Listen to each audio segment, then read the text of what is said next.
have two really awesome speakers to introduce to you today. We have Gabriel and Max, who's behind me. Max is our first-time DEF CON speaker.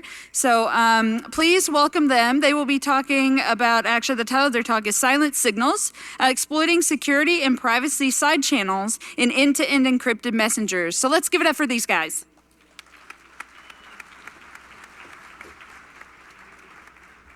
Hi guys, I'm Max. Like Jenny said, we're going to talk about silent signals, which is a little introduction about privacy side channels we found in Signal and WhatsApp, and also some other nice vulnerabilities. So, first of all, why are we doing this? So, I'm going to ask you guys a question. Who in here is using WhatsApp? Just raise your hand if you're using WhatsApp. Okay, that's a good amount of hands. Who's using Signal in the group? Okay, yeah, that's okay. Privacy aware, I like that. Who's using Telegram? Okay, cool. That's nice. That's nice. So yeah, we're not going to talk about Telegram, but we're going to talk about WhatsApp, which is the world's largest messenger service, basically. Has over 3 billion users. It's a massive amount of users. It's used for private and for professional communication.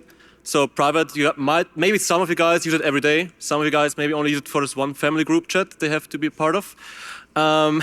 And some of you guys use it professional for support or for deliveries or for other things like appointments.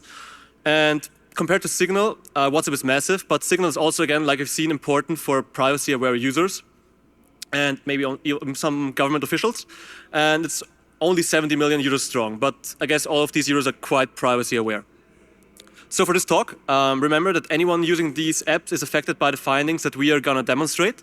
And the only requirement for all of the vulnerabilities to properly work is that we just have to have your phone number. So we don't need your acceptance or like interaction in some way. So yeah. But if we're going to go into the fun part, we're going to talk about ourselves. So the speakers, who are they? It's going to be Gabriel.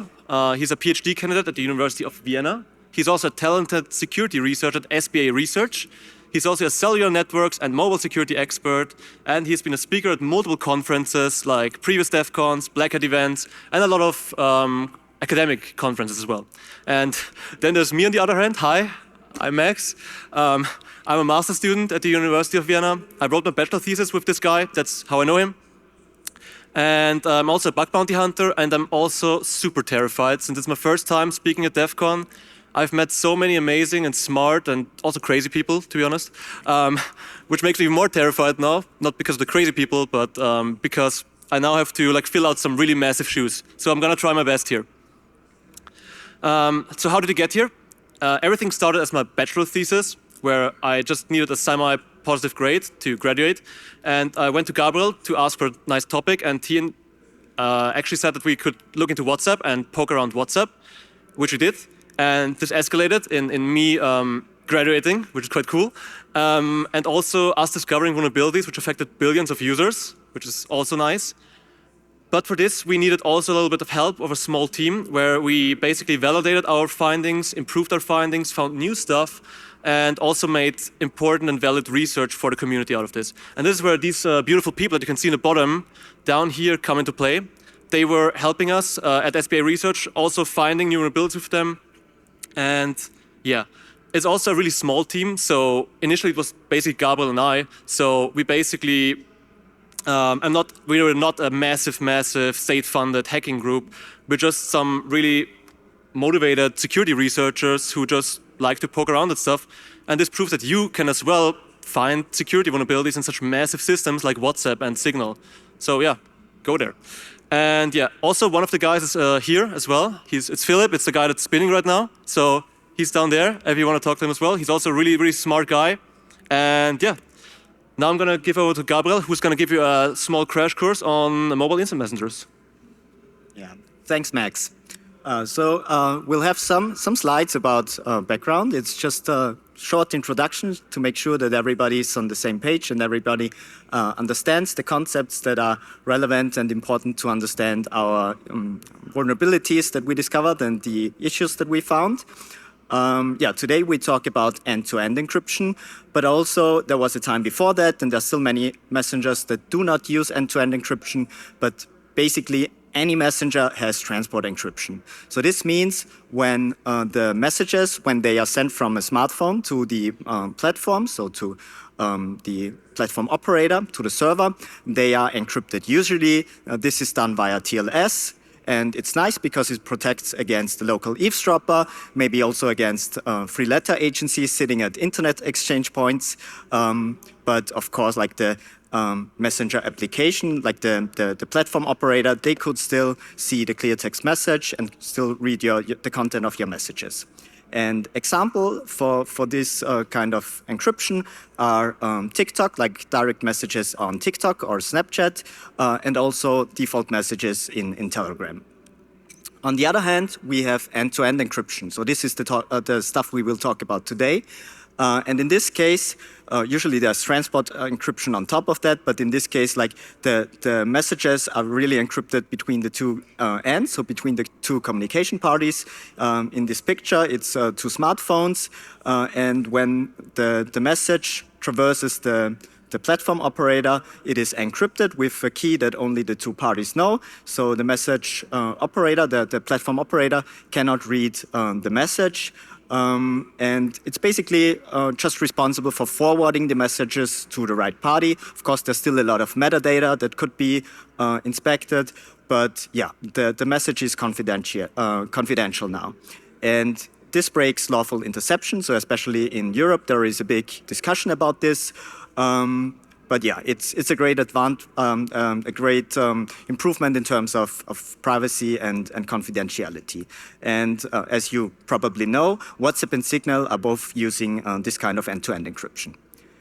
Another thing that is very popular is multi-device support. It's nice and convenient, but it also complicates the end-to-end encryption. I guess most of you will know WhatsApp Web, for example. So you just open that website, you scan the QR code with your main device, and then you can also use this secondary device, sometimes also called companion device, for messaging. And from a technical perspective, there are two different approaches. The first one is the leader-based approach, and the second one is client fan-out. In the leader-based approach, as the name suggests, there is a leader device. So usually this is the main device, the smartphone. And this is the only one that is visible to external devices, actually, that has end-to-end encryption keys. And for the secondary devices, it's just internal communication. So those secondary or companion devices, they just synchronize with the main device, with the leader device. And this is nice because it takes a lot of complexity away in terms of end-to-end encryption, but also because there's just one set of keys that we need to manage for every user, but also it creates this single point of failure. So as soon as the main device is offline, there is no possibility to send and receive messages anymore. And by the way, this was the approach that was also used by WhatsApp until 2021. However, then they moved towards client fan-out. This is real end-to-end encryption. So every device of every user has its own set of encryption keys. And we can see it in this picture. If Alice wants to send a message to Bob, she basically needs to retrieve all encryption keys of all 3 existing devices, so of B1, B2, and B3, and then individually encrypt the message for every device, and then basically send out 3 messages. So this is why it's called client fan-out, because the client hands out the message to all the target devices. And actually, she even needs to encrypt it a 4th time because she also needs to send it to her own companion device. So she takes the key of A2, encrypts the message again, and then also mirrors that message to her own device. And this is the scheme or the concept that is nowadays used by WhatsApp and also by Signal. And this basically brings me to the first privacy leak. It's not a very severe one, but still users should be aware of that. It's possible for Alice in this case to retrieve the amount of devices and their keys of Bob. So she basically could just monitor that consistently and maybe write a command line program that notifies her as soon as Bob creates a new device. So this is already a privacy leak, and even a little bit more severe. due to this design, when Alice sends a message, so let's say she uses her device A2 to send a message to Bob, Bob could know which device was used to send that, because there are these pairwise encrypted sessions, basically when Bob receives a message, he can check which session was used to send that message, and this could already leak maybe Alice's location. If she was using A2, a desktop device, and Bob would know that this desktop device sits at her home, let's say, then this could already disclose her physical location to him. This is the last background slide. It's about the message delivery process, and we need to introduce the concept of delivery and read receipts here. I guess most of you will know read receipts, so it's those double blue check marks that show up when a message was read. You can turn it off in the privacy settings, actually, but regarding delivery receipts, so the double check mark that are not blue, there is no possibility to turn them off because they are more inherent to end-to-end encryption, so it's not only a convenience feature, but also a control flow message. And yeah, if we take a look at that picture, it's basically the control flow when you send a message. So you get the first check mark when the message was received by the platform, by the messaging, by the server, basically, when it was queued for further transmission. Then you get the double check mark when it was received by the first receiving device. And then when it was read and when read receipts are turned on, they at some point turn blue. Yeah, let's come to the fun part. Let's take a look at some vulnerabilities that we discovered. And I will talk about findings that we also made in this paper. It's an academic paper. The name is Careless Whisper, because we show that it's possible to create some silent ping messages and to use delivery receipts to monitor users. How did we approach this research? So we started off by experimenting with the official Android and iOS clients, but very soon we saw that we needed more flexibility because we want to send different message types, so also editing or reaction messages. We also want to craft some malformed messages, and for that we need more freedom. And for Signal, it's nice because it's open source, so we can just fork the official client and modify it. For WhatsApp, it was a little bit trickier, but also there are a couple of nice projects, so open source projects where people reverse engineered the main application, also WhatsApp Web, and we then use these applications that you can see here to craft malformed messages and do some testing. As I already mentioned, we were interested in getting some silent probing capability, so we needed to find out which message types create a delivery receipt and which message types create maybe a push notification at the target side. So if they do, they are not stealthy, obviously. And interestingly, like at the first row of this table, you can see the normal message. Obviously, it creates a delivery receipt and the push notification. So the delivery receipt is the double check mark, as I just mentioned. And interestingly, also reactions and editing messages, they create this kind of delivery receipt as well. The only difference is that it's not shown in the UI. So you do not get this double check mark, but in the protocol, it's still existing and it's sent in the background, and the application still receives that. So that's something that we could use here. And regarding push notifications or notifications in general, as you can see in the table, there are also some actions that do not create the notification at the target side. And then, like, we went one step further and we even found a way of creating malformed messages, basically reactions to non-existent message IDs that are totally silent. So there is no way for the victim to tell that they received such a message, but it still creates this kind of delivery receipt that we can use to ping the target. And it's not only possible to do this once, but we can do this consistently. So over long periods, so even over multiple days. And this is this is the thing that we abused, or that an attacker could abuse. So this is the first vulnerability. We can just consistently ping all existing devices of the victim, and then we would know which device currently is online and which one is not, because if we do not get any response, any delivery receipt, the device is obviously offline. And if you do this, again, consistently over longer periods of time, it would basically leak the schedule of a person, especially if companion devices are involved, because the smartphone most probably is online for the whole day, I guess, but companion devices like maybe a work computer or a home workstation will just be online for specific times. Yeah, and this could already be used to leak the schedule then. But this was just the binary state. So we just measured whether we get a response or whether the response is absent, the delivery receipt is absent. And of course, we could also measure the time and try to do some finer differentiation here. So the thesis here is that there are different timings or like different speed in which we get this delivery receipts depending on the state at the target. So in this case at the smartphone, and we try to differentiate between the standby state when the screen was off, between the active state when the screen was on, and the third state was when the corresponding messaging app was actually in foreground and actively used.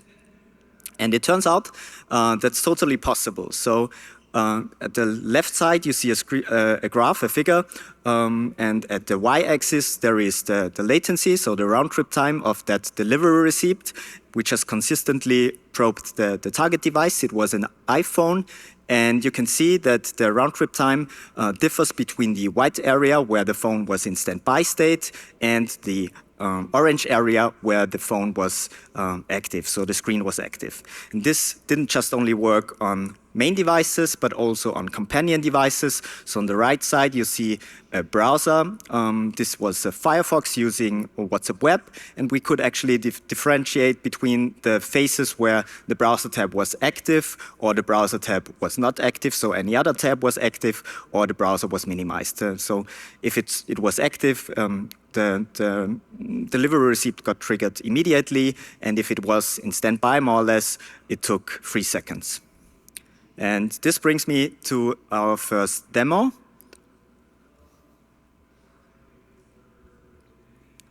So let me introduce you to our office dog. He is an iPhone user, and we consistently pinged his phone. And we can see that the round-trip time, it sits at about 1,500 milliseconds. And very soon, he will turn on the screen of the phone. And now he did. We can see that the round-trip time of our measurements, that it dropped to at least below 1 second here. So we can differentiate between these two states. And very soon, he will turn it off again.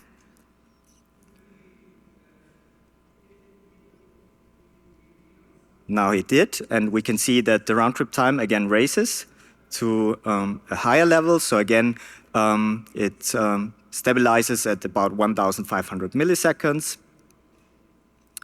And the third state is the state where the messaging application, so WhatsApp is in foreground, which he just did right now. So he turned the screen on and opened WhatsApp, and we can see that we get even lower response timing here.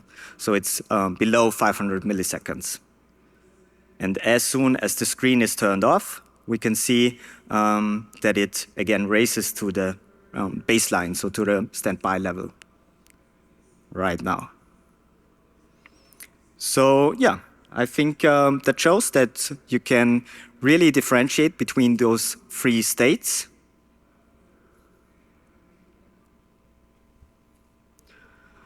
And let me talk some words about the probing frequency and some limitations there. So this also worked for Signal, by the way, but for Signal there was rate limiting that we discovered. It was possible to probe the target every 2 seconds, but if we went faster than that, or faster than 1 second maybe, we got a response that said rate limit exceeded, so we needed to wait some time and then it worked again. But yeah, consistently pinging with a 2 seconds delay worked very well for Signal as well. And for WhatsApp, there was actually no limit that we observed. So you could actually send a lot of messages here, and every message would be transmitted and responded by the target. I just showed you the example with an iPhone, but we also measured some Android phones here, and it worked in any case. But yeah, sometimes we needed to trim the probing because different devices show different characteristics. So on the left side, we see a Xiaomi device, and we needed to actually probe faster here to be able to detect the difference between the standby state and the active state. And for Samsung, it was the exact opposite. So if we probe too fast with too high frequency, then our probing would prevent the phone from going into standby. So we needed to actually have a 30 seconds sleep here. Yeah. And we also tested some other devices, and the main message of this graph is just that it's possible to really differentiate between the on state, this is the yellow part of the graph, and the off state, so the blue part of the graph. And yeah, for every measured device, there was a great difference there. But the measurements I just showed, we did them in our office. So it was more or less a controlled environment. And now we also wanted to know whether this would work in practice in an open world scenario. So what we did is we asked a colleague whether it's okay to track them for some time. And thankfully they agreed. So we tracked them on the way to the office. And we can see that there were 3 devices involved. The top one is the main device. And then we've got 2 companion devices. And we can see that at the beginning of the measurement, the first companion device, its home workstation, was online, so it responded to our probing. We can also see there is very little fluctuation or little jitter there. This is because it was connected over a wired connection. And then towards the end of the message, we can see that the person arrived at our office. So we can see that the work computer, the work laptop, logged into the Wi-Fi and started responding to our messages there. Also at the top, at the main device, we can also differentiate between the phases where it was connected over Wi-Fi, so this is the orange area, versus the area where it was connected over 4G, which is the yellow area here. Yeah, so much about the monitoring part. We also, since there was no rate limiting, especially at WhatsApp, we tried to do some resource exhaustion attacks. And we just sent a lot of reactions to the victim. And the nice thing is that a reaction, usually it just carries 1 emoji, but the protocol allows to also send bigger messages than that. So in this case, it allowed up to 1,000 characters. And by the way, if a longer message is sent as a reaction, then the UI would just display it as you can see it in this picture. So it wouldn't display an emoji there. This maybe could be used as a covert channel because the content is still transmitted. But yeah, in this case, in the resource exhaustion case, we actually again used totally invisible messages. So we again made reactions to non-existing IDs, and we were able to drain the battery of the victim in the standby state for 18% per hour, although the phone was in standby state. Likewise, we were able to drain the data usage. So we drained 13 gigabytes per hour. So if the victim currently is on holiday, maybe on roaming, this could get very expensive very quickly. Yeah, but let's come back to the privacy things and what's the impact. So as we just showed, the attacker could detect how many devices of a victim are involved. They could find out their device types. They could find out some schedule, some usage patterns there. Also, like see whether the device was actively used a lot or not, or which connectivity type maybe is behind that. And I guess we just scratched the surface here. So I guess you could even do some more advanced probing. But yeah, let's take a look at for which cases this could be used. I guess it could be useful for reconnaissance. So maybe for a more advanced exploit chain to customize or weaponize an exploit. Maybe it could also be used for law enforcement to detect a window of opportunity when a device is unlocked and when they could raid the suspect. But I guess, yeah, the worst thing even is that it could be used and abused for stalking, to stalk, yeah, personal contacts maybe. So that's pretty creepy. And actually, yeah, we wanted to get that fixed. So, of course, we engaged in a responsible disclosure procedure. We sent these things to WhatsApp already 11 months ago in September 2024. We then, some weeks after, got some message that it was forwarded to the relevant engineering team. Maybe this was even an automated message. But yeah, basically since September 2024, there was no further feedback. Until like 2 days ago, I again got another notification that it will be forwarded to the corresponding team. So it's still somewhere in the pipeline, I think. And yeah, something that also we noticed that shortly after our report, there was a new privacy setting that could maybe have something to do with our findings. But yeah, since we do not get any feedback, we cannot say for sure. So it wasn't the best experience here for WhatsApp. We also disclosed this to Signal, and sadly, the experience wasn't really better. So for Signal, we reported it as well 11 months ago, and we did not get any response.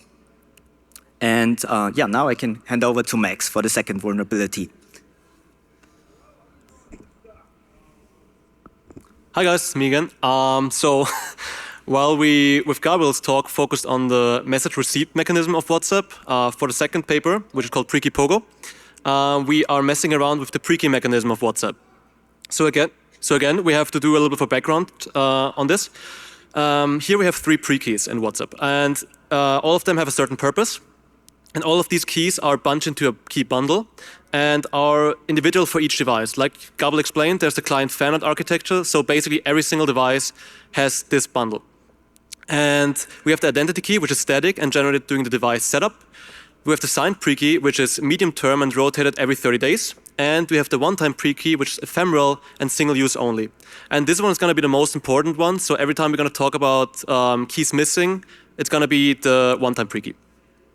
So all of these keys are used to ensure the perfect forward secrecy and the post-compromise security. So they ensure that your message shouldn't be read, and if there is a leakage, it shouldn't distribute.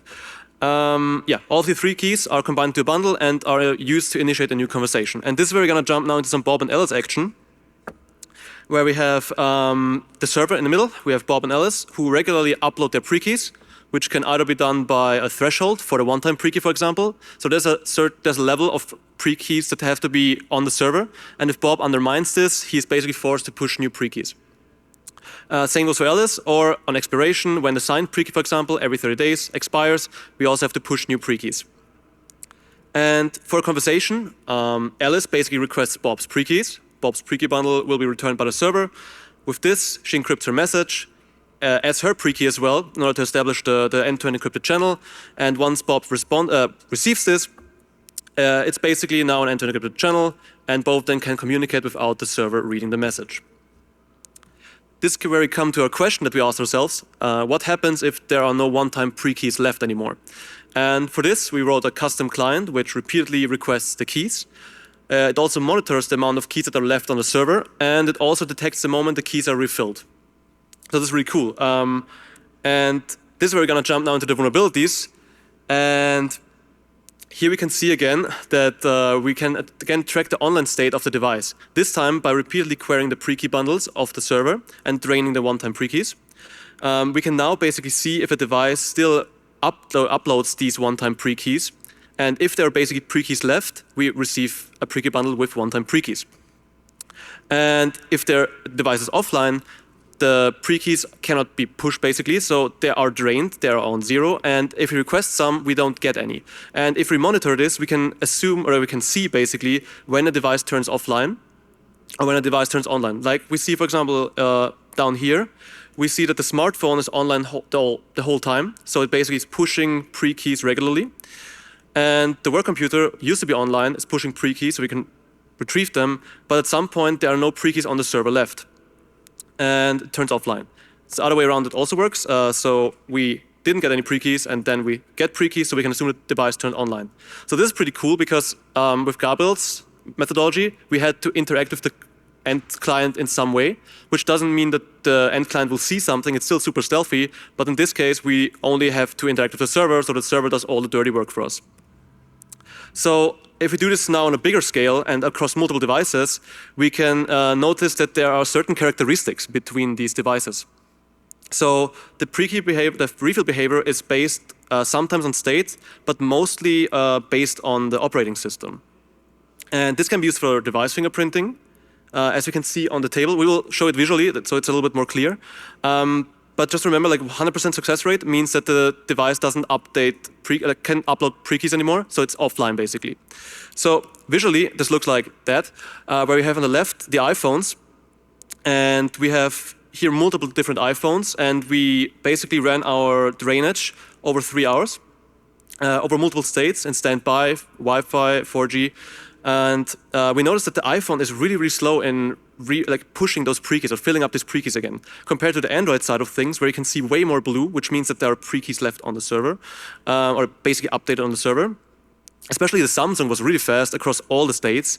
But for example, on the Xiaomi's, on the top and the bottom Android column, we can see that the state also influences the pre-key refill behavior. So again, this can be used to narrow in the device that the victim might be using. Another thing we saw, what happens when we deplete the one-time pre-keys, is that the new conversation that will be established between the victim and the third party doesn't use one-time pre-keys anymore. So it basically will be only secured by the identity key and the signed pre-key. This is basically a PFS downgrade, so perfect forward secrecy becomes a little bit imperfect, and we basically stripped a whole layer of keys. This doesn't break the encryption completely. The messages are still hard to decrypt, but it still is something that should be considered not to be easily done.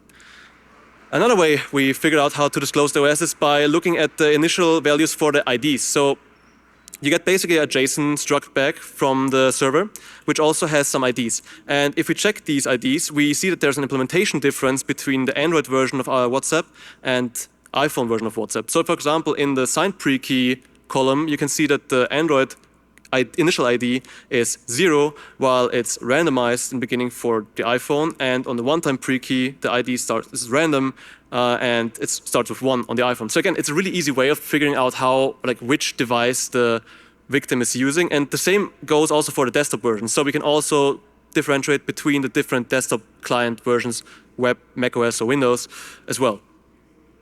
So this is where I come into the last vulnerability, which is actually quite cool and my most favorite one. We have again Alice and Bob, and we have our attacker who is draining Bob's pre-keys really, really fast. So we can see there's a bunch of requests. Bob is still uploading his pre-keys regularly, but the server has to synchronize all of these requests. So every single pre-key request has to basically have a unique one-time pre-key. And there's a lot of strain on the server. And if we do this heavily, we notice that the server at some point basically bricks to a certain degree and just returns 503 messages to the attacker, but also to Alice, who wants to initiate a conversation with Bob. So like we've seen in the previous example, where I explained the message flow, Alice needs to download Bob's pre-keys before she can start a conversation with him in order to encrypt her message. Since she cannot do this anymore, the messages are basically stuck and she cannot contact Bob anymore. And this is not only for Alice, but for any third party that wants to contact Bob. And like you see on the picture, it has just a clock, so the message is basically stuck in the ether. And yeah, no one is basically able to get pre-keys from Bob anymore, and this basically stops the whole conversation flow. But we also have video proof of this, so it's demo time, and I'm gonna just enjoy the awkward silence while I open up this video. Okay, so here we have our Bob, or Alice on the left, sorry. Alice is trying to message the victim, which is Bob. And on the right, we have our attacker running our script already. So we can see that the attack is already running. We get 503 messages. And we see Alice now trying to message Bob. And the message doesn't get through. So she's still, like I've seen in the beginning, she can message other people, but she cannot message Bob anymore. And now she will even start to initiate a call. Cool. Okay, yeah, okay. She will initiate a call, which also immediately stops because in order to start a call on WhatsApp, there has to be a initialization message being sent, which agrees on certain settings, which also immediately fails since the message can't be sent, since there's no keys left on the server anymore. And we can see that she still is able to message someone else, and it works perfectly fine, but she cannot reach our victim anymore, or to call him, or anything else. So even after restarting WhatsApp and stuff, this doesn't work either, because again, there are no pre-keys left, the messages are trying to be redelivered, but this doesn't work. So I'm gonna skip a little bit ahead.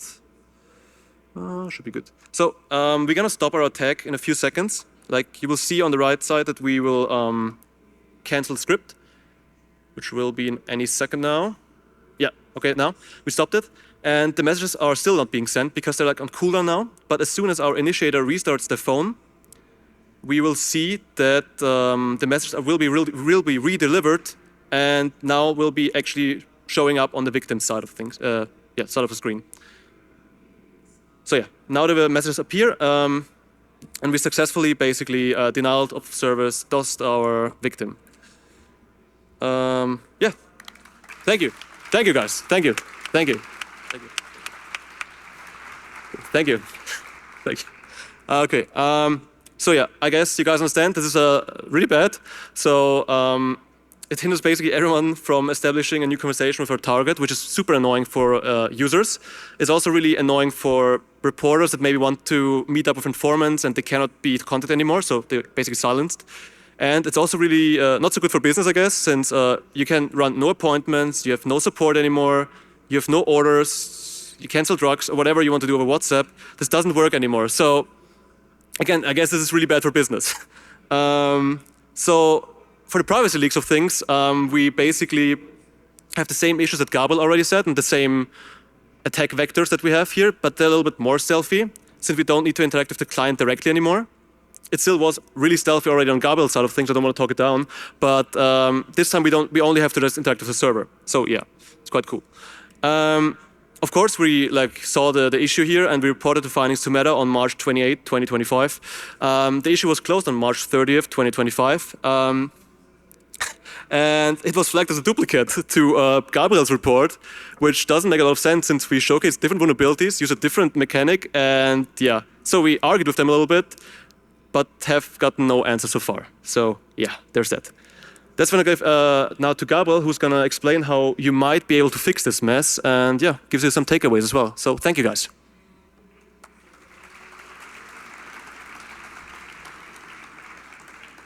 Yeah, let's quickly talk about some mitigations. I mean, many of these things that we just showed are very hard to fix because they are inherent to end-to-end encryption. But of course, there are some things that you can do to lower the impact, let's say at least. So Signal already did rate limits the messages, and I think that's a good thing. That's recommendable. I think WhatsApp should do this as well. Also, it's a little bit stupid that it's very easy to differentiate between iOS and Android. So there were different source codes used for these applications, and I guess trying to harmonize or unify the client behavior there would be a good idea. Regarding the delivery receipt issues, I guess it would be a good idea to randomize the timings, so to add some random delay of a couple of seconds on the receiving client. This wouldn't really degrade the quality of experience, but I guess it would, again, mitigate some of the findings that we just showed. Also, improving the client-side message validation would be a good thing to do because in many cases we were sending malformed messages and they were still properly received and acknowledged by a delivery receipt. But yeah, with proper validation, I think you could just not send receipts for those messages. Regarding the pre-key issues, especially for the perfect forward secrecy downgrade, I mean, it was still encrypted, but there was no way for the victim to see that there is this downgrade. So I guess it would be good to have some visual indication if messages are transmitted with less security here. And regarding key takeaways, I guess we've shown that if there are some privacy leaks and if we have multi-device end-to-end encryption, then this basically amplifies the leak. So every single device leaks independently, and this makes things worse, obviously. Also, as I just mentioned on the previous slide, due to end-to-end encryption, there is no server-side message validation anymore, because previously the server could check that only well-formed messages are transmitted to the receiving side, and in this case you can just send malformed messages and there is no way from the server to tell and to prevent that. So client-side message validation on the receiving side is even more important. And I mean, in our case, it was just the delivery receipt that was triggered. But of course, the sender could also like send really malicious messages there that maybe trigger some buffer overflow in the parser and that are really also security relevant. So yeah, client-side message validation is important. And the last key takeaway, it brings me back to the very beginning of this talk. So although we were focusing on hardened messaging protocols and applications here, we still found some security and privacy issues because sometimes it's implementation choices or sometimes it's just some something that was not considered. And although these were hardened protocols and hardened applications, we still were able to find some bugs. So I think if we are able to do this, you would be able to do this as well. So maybe if this talk got you interested in the topic, just try it yourself and see whether you can find similar things. And also maybe because I do not want to just like bully WhatsApp and Signal here. They are doing great work. Also WhatsApp, like they really made a huge step by enabling end-to-end encryption for all their clients and for all their users. But still, I think it's important to scrutinize these applications and protocols and to show that there are still some security and privacy issues here. And yeah, that's basically it. So thank you for your attention, and we are open for questions.